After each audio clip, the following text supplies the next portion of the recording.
नमस्कार। सुबह 7 बजे की खबरों में आप सभी का स्वागत है। मैं हूं नीलू। करते हैं खबरों की शुरुआत। सबसे पहले बात हरदोई की, जहां पे माधवगंज थाना क्षेत्र में दर्दनाक सड़क हादसे में 2 लोगों की मौत हो गई है। हादसा उस वक्त हुआ जब बाजार से सामान लेकर घर लौट रहे बाइक सवारों को तेज रफ्तार ट्रैक्टर ट्रॉली ने टक्कर मार दी। मौके पर ही महेश और महावीर ने दम तोड़ दिया। घटना की जानकारी पर पहुंची पुलिस ने दोनों के शव सामुदायिक स्वास्थ्य केंद्र पहुंचा दिए हैं। थाना अध्यक्ष विजय कुमार ने बताया कि ट्रैक्टर ट्रॉली कब्जे में ले ली गई है। परिजनों से तहरीर लेकर घटना की रिपोर्ट दर्ज कर दी गई है। माधवगंज हरदोई में इमरजेंसी ड्यूटी पे समय मैं तैनात हूँ। यहाँ पर 2 मृत अवस्था में 108 एम्बुलेंस के द्वारा 7:30 बजे शाम को लाए गए, जिनके परिजनों से पता चला कि बरबट्टापुर के पास ट्राली से एक्सीडेंट हुआ है और ये दोनों मोटरसाइकिल से जा रहे थे। हमें पता चला कि बता दी एक्सीडेंट हो गया है, तो हम लोग आए वहाँ। बता दी खाली गाड़ी और ट्रैक्टर मिला, बॉडी यहाँ अस्पताल आ गई थी और बता दी दोनों एक्सपायर वहीं पे हो गए थे। कहाँ से कहाँ जा रहे थे और किससे एक्सीडेंट हुआ? अस्पताल आए थे, किसी की डिलीवरी या कुछ तबीयत खराब थी, उस कारण आए हुए थे। घर वापस जा रहे थे।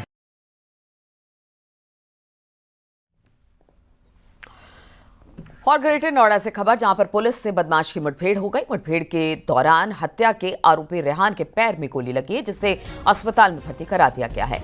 आरोप के मुताबिक 1 दिन पहले लड़की की दुपट्टे से गला दबाकर हत्या की थी और शव पर पेट्रोल छिड़ककर जलाने की कोशिश भी की गई। नहर में बाद में उसे फेंक दिया गया। आरोपी ने प्रेम प्रसंग में लड़की की हत्या को अंजाम दे दिया। पुलिस ने हत्यारे के पास से तमंचा, कारतूस, घटना में इस्तेमाल बाइक बरामद की है। ग्रेटर नोएडा जारचा पुलिस ने 24 घंटे में लड़की की हत्या का खुलासा कर दिया।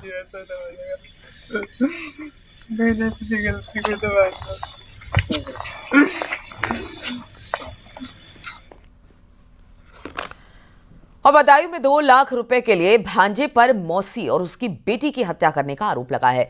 पुलिस ने मामले में 3 आरोपियों को गिरफ्तार किया। खबर के मुताबिक आरोपी 2 लाख रुपए चोरी करने के लिए घर में घुसा था। इसी दौरान मौसी की बेटी ने देख लिया। आरोपी ने पहले उस पर वार किया। इस दौरान मौसी भी जाग गई और दोनों को भांजे ने मौत के घाट उतार दिया। इसके बाद अपने भाइयों को जानकारी दी। इस दौरान दोनों भाइयों ने भी हत्या की बात छिपाने की सलाह दी। पुलिस ने तीनों आरोपी भाइयों को गिरफ्तार कर जेल भेज दिया है और मामले की तफ्तीश शुरू की है।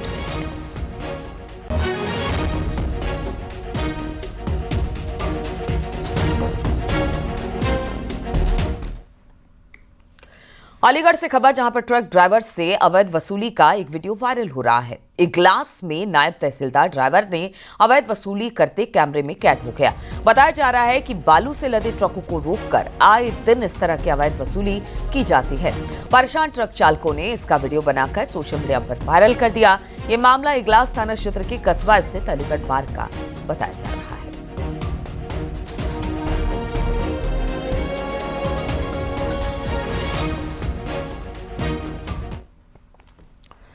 एटा से खबर, जहां पर पुलिस की टीम पर ग्रामीणों ने हमला कर दिया। पुलिस की गाड़ी पर पथराव भी करने का आरोप है। बताया जा रहा है कि ग्रामीणों ने 2 युवकों को चोर समझकर पिटाई कर दी। सूचना मिलने के बाद मौके पर पहुंची पुलिस। जब पुलिस ग्रामीणों को हिरासत में लेने पहुंची तो उसी पर हमला कर दिया गया।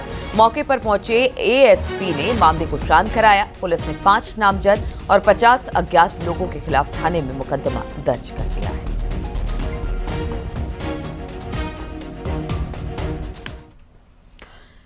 लखनऊ में आज से 3 दिवसीय इंटरनेशनल समिट का आयोजन होने जा रहा है। साइबर युद्ध के आयाम, बहुपक्षीय कानूनी ढांचे, फॉरेंसिक और रणनीतिक प्रतिकार विषय पर समिट होगा।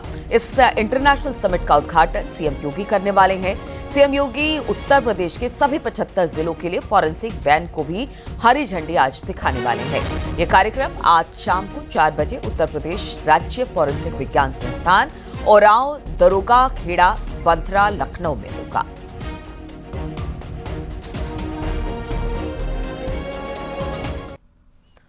समाजवादी पार्टी के नेता आजम खान की जमानत अर्जी पर आज सुनवाई होगी। रामपुर एमपी एमएलए कोर्ट से जमानत अर्जी खारिज होने पर आजम खान हाई कोर्ट पहुंचे। रामपुर के चर्चित क्वालिटी बार पर कब्जे के आरोप में जेल में बंद है। इस वक्त आजम खान जस्टिस समीर जैन की सिंगल बेंच मामले की सुनवाई कर रही है। अन्य आरोपी तंजीन फातिमा, अब्दुल्ला आजम को पहले ही जमानत मिल चुकी है।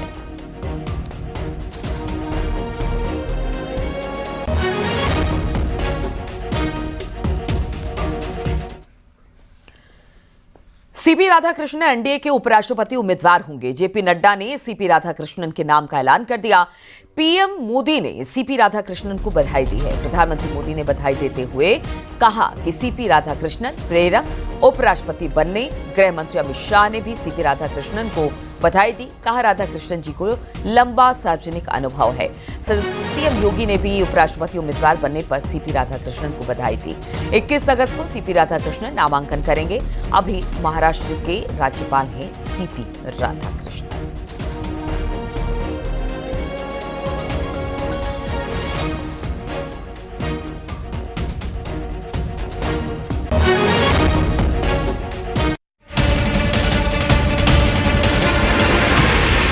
उपराष्ट्रपति पद के लिए एनडीए ने अपने पत्ते खोल दिए हैं। सीपी राधाकृष्णन एनडीए के उपराष्ट्रपति पद के उम्मीदवार होंगे। प्रधानमंत्री नरेंद्र मोदी की अध्यक्षता में हुई बीजेपी संसदीय बोर्ड की बैठक में सीपी राधाकृष्णन के नाम पर मुहर लगी। बैठक के बाद बीजेपी अध्यक्ष जेपी नड्डा ने प्रेस कॉन्फ्रेंस में उपराष्ट्रपति पद के चुनाव के लिए सीपी राधाकृष्णन को एनडीए का आधिकारिक उम्मीदवार घोषित किया। ये तय हुआ कि हमारे उपराष्ट्रपति के प्रत्याशी के रूप में हमारे महाराष्ट्र के राज्यपाल श्री सीपी राधाकृष्णन जी, चंद्रपुरम पुन्नास्वामी राधाकृष्णन जी, उनको हम एनडीए का प्रत्याशी बनाएंगे और वो एनडीए के प्रत्याशी के रूप में रहेंगे।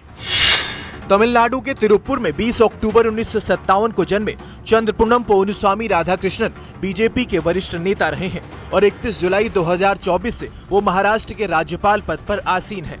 राधाकृष्णन ने अपने राजनीतिक जीवन की शुरुआत आरएसएस और जनसंघ से की है। वे 1998 और 1999 में कोयम्बटूर से लोकसभा सांसद चुने गए। 2003 से 2006 तक तमिलनाडु के बीजेपी अध्यक्ष रहे। सीपी राधाकृष्णन फरवरी 2023 से जुलाई 2024 तक झारखंड के राज्यपाल रहे। इसके अलावा मार्च से जुलाई 2024 तक तेलंगाना के राज्यपाल का अतिरिक्त प्रभार और मार्च अगस्त 2024 तक पुडुचेरी के उपराज्यपाल का अतिरिक्त कार्यभार भी संभाला। जगदीप धनखड़ के इस्तीफे के बाद खाली हुए उपराष्ट्रपति पद के लिए 9 सितंबर को चुनाव होने हैं, जिसके लिए सत्ता पक्ष और विपक्ष में गहमागहमी चरम पर है। एनडीए ने उम्मीदवार घोषित कर अपनी पहली चाल चल दी है। अब इंतजार है विपक्ष के कदम का। Bureau report, news 18।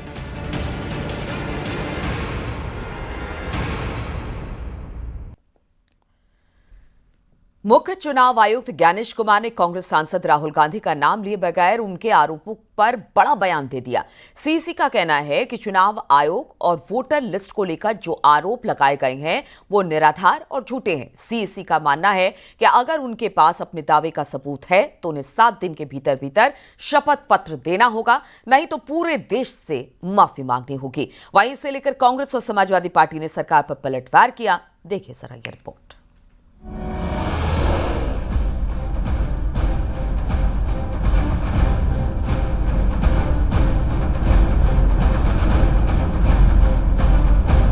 चुनाव आयोग ने वोट चोरी के आरोपों पर नेशनल मीडिया सेंटर में प्रेस कॉन्फ्रेंस की। राहुल गांधी का नाम लिए बिना ही chief election commissioner Gyanesh Kumar ने कहा कि पीपीटी प्रेजेंटेशन में दिखाया गया डेटा हमारा नहीं है। चुनाव आयोग का कहना है कि वोट चोरी के आरोपों पर हलफनामा दे या देश से माफी मांगे। 7 दिन में हलफनामा नहीं मिला तो आरोपों को निराधार समझा जाएगा। जो दुनिया के बड़े बड़े जनतंत्र जिसके लिए सोच सकते हैं, दुनिया का सबसे बड़ा जनतंत्र है भारत।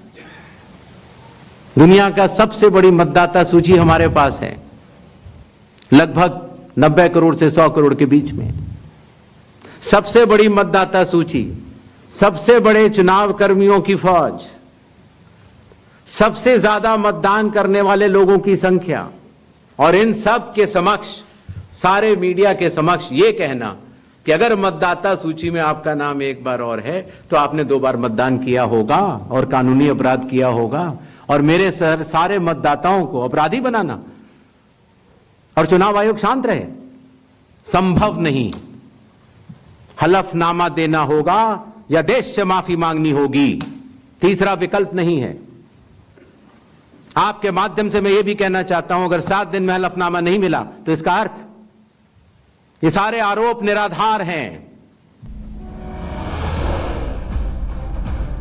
वहीं कांग्रेस का कहना है कि चुनाव आयोग की बातें तर्कहीन है। चुनाव आयोग बीजेपी के टूल के तौर पर बर्ताव कर रहा है, ऐसे में शक होना लाजमी है।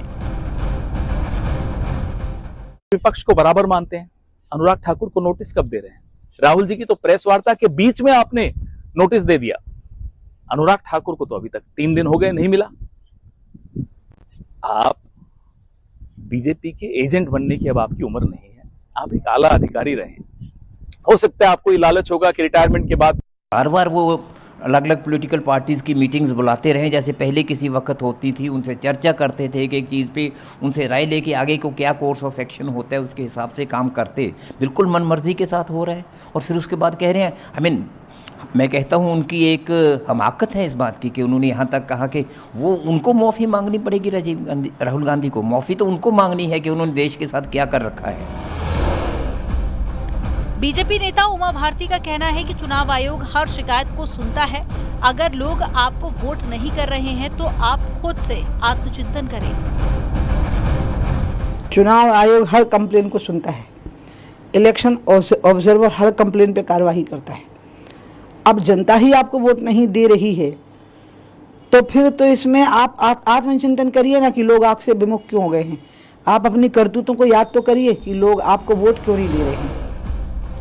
वहीं समाजवादी पार्टी का कहना है कि चुनाव आयोग असली मुद्दे छुपाकर बात को घुमा रहा है। चुनाव आयोग आम आदमी के वोटों की चोरी कर रहा है। हम लोग पिछले 1 साल से लगातार कह रहे हैं कि लोकसभा चुनाव में भाजपा ने वोट चोरी करने का काम किया था। तो 1 साल से चुनाव आयोग ने प्रेस कॉन्फ्रेंस या खंडन क्यों नहीं किया? मुख्य चुनाव आयुक्त ने कहा कि एक पीपीटी दिखाकर जिसमें चुनाव आयोग के आंकड़े नहीं है, गलत तरीके से विश्लेषण करना और ये कहना कि किसी महिला ने 2 बार मतदान किया है, ये बेहद गंभीर आरोप है।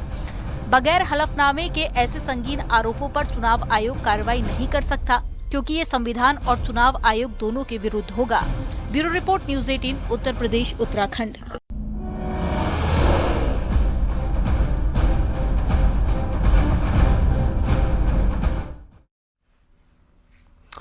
और लोकसभा में आज जन विश्वास संशोधन विधेयक पेश किया जाएगा। लोकसभा में वाणिज्य एवं उद्योग मंत्री पीयूष गोयल इस बिल को पेश करेंगे। इस विधेयक में 350 से ज्यादा प्रावधानों में संशोधन का प्रस्ताव है।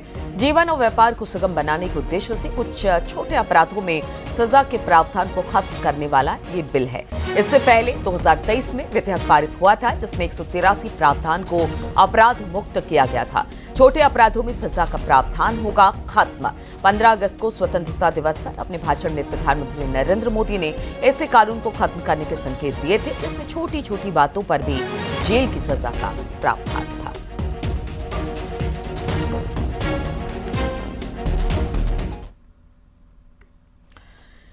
फिरोजाबाद के शुकोहाबाद थाना क्षेत्र में मजार तोड़ने के मामले में पुलिस ने 2 सगे भाइयों को गिरफ्तार किया। घटना 12-13 अगस्त की रात की है। कुछ लोगों ने मलखानपुर की नई बस्ती की पुरानी मजार में तोड़फोड़ की। इसके बाद पुलिस ने मुकदमा दर्ज किया था। फिलहाल आरोपी के खिलाफ कानूनी कार्रवाई की जा रही है।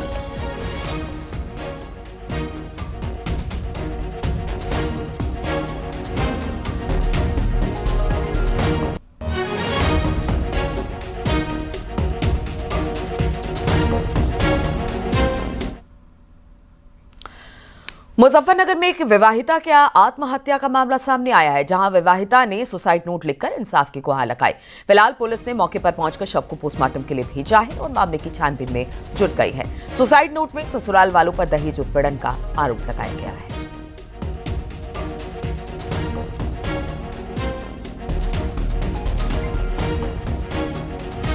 जानने वाले हैं, उन्होंने बताया कि ये ससुराली जन द्वारा दहेज प्रताड़ना से परेशान थी और मरने से पहले उसने व्हाट्सएप पे एक स्टेटस भी लगाया जिसमें उसने अपने ससुराली जन को अपनी मृत्यु के लिए जिम्मेदार बताया है। पुलिस द्वारा इसमें तहरीर प्राप्त कर सुसंगत धाराओं में मुकदमा पंजीकृत करते हुए आवश्यक विधिक कार्रवाई अमल में लाई जा रही है। और उत्तर प्रदेश में अपराधियों की धरपकड़ लगातार जारी है। फर्रुखाबाद में पुलिस ने अवैध हथियारों का निर्माण करने वाले 2 शातिर आरोपियों को गिरफ्तार किया। आरोपियों के पास से अवैध तमंचे, हथियार बनाने वाले उपकरण बरामद हुए हैं। वहीं मुजफ्फरनगर में पुलिस ने चेकिंग के दौरान 4 शातिर गाड़ी चोरों को गिरफ्तार किया। आरोपियों की निशानदेही पर 6 चोरी की कार और 2 अवैध तमंचे बरामद किए गए। कासगंज में पुलिस ने फरार 4 वारंटियों को गिरफ्तार कर जेल भेजा है। ये 3 तस्वीरें आप देखिए। 2 शातिर आरोपी गिरफ्तार फर्रुखाबाद में, 4 गाड़ी चोर गिरफ्तार मुजफ्फरनगर में और 4 वारंटी गिरफ्तार हुए हैं कासगंज में।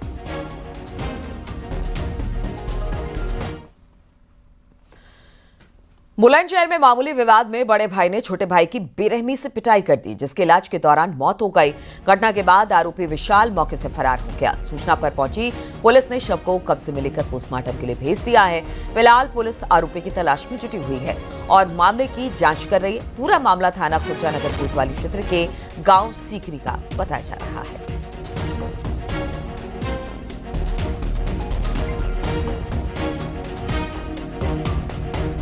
राम को अस्पताल लाया गया एवं दौरान उपचार उसकी मृत्यु हो गई। इस संबंध में पुलिस के द्वारा फॉरेंसिक यूनिट की सहायता से घटनास्थल निरीक्षण किया गया एवं घटना की जांच पड़ताल की गई। प्राथमिक जांच में पारिवारिक कलह के कारण यह घटना होना प्रतीत होता है। इस संबंध में पिता की तहरीर के आधार पर सुसंगत धाराओं में मुकदमा पंजीकृत किया जा रहा है एवं अभियुक्त गिरफ्तारी हेतु लगातार दबिश दी जा रही है। पुलिस के द्वारा अग्रिम विधिक कार्रवाई। और आगरा में भूम माफिया ने सरकारी पार्क पर कब्जा करने की कोशिश की, जिसका कॉलोनी के लोगों ने जमकर विरोध किया। आरोप के मुताबिक एक मुस्लिम शख्स अंसार अली कुछ लोगों के साथ पहुंचा और पार्क की बाउंड्री तोड़कर कब्जे की कोशिश करने लगा, जिसका विरोध करने पर उसने धमकी भी दी। बताया जा रहा है कि कॉलोनी निवासियों की रजिस्ट्री में भी प्राधिकरण के बनाए गए पार्कों को दर्शाया गया। लोगों ने कार्रवाई की मांग की है। पूरा मामला थाना ताजगंज क्षेत्र के GMB के पास जसोरिया एनक्लेव कॉलोनी का है। आगरा में भू माफियाओं के हौसले लगातार बुलंद होते जा रहे हैं। सरकारी जमीन हो या सरकारी पार्क, कब्जा करने का लगातार प्रयास किया जा रहा है। मामला थाना ताजगंज क्षेत्र के फतेहाबाद रोड पर स्थित जसोरिया एनक्लेव का है। सबसे पहले एक तस्वीर आपको दिखा रहे हैं जसोरिया एनक्लेव के अंदर बने इस पार्क की। इस पार्क पर एक भूमाफिया के द्वारा कब्जा करने का प्रयास किया गया, जिसके बाद कॉलोनी के लोगों ने इसका विरोध किया, तो अब उनको लगातार धमकी दी जा रही है। तस्वीर देख सकते हैं, काफी सालों पुराना ये पार्क है। ADA द्वारा अप्रूव किया गया था। ये पूरी कॉलोनी आगरा विकास प्राधिकरण के द्वारा अप्रूव की गई थी, उसी में ही ये पार्क शामिल था। लेकिन एक भूमाफिया आता है, वो इस पार्क पर कब्जा करने की कोशिश करता है। कॉलोनी के लोग हैं, उन्होंने विरोध किया, लेकिन सुनवाई पुलिस और प्रशासन के अधिकारियों के द्वारा अभी तक नहीं की गई। तो इन तमाम खबरों के साथ इस बुलेटिन में फिलहाल इतना ही। रुकेंगे छोटे से ब्रेक के लिए, लौटेंगे उत्तराखंड की खबरों के साथ।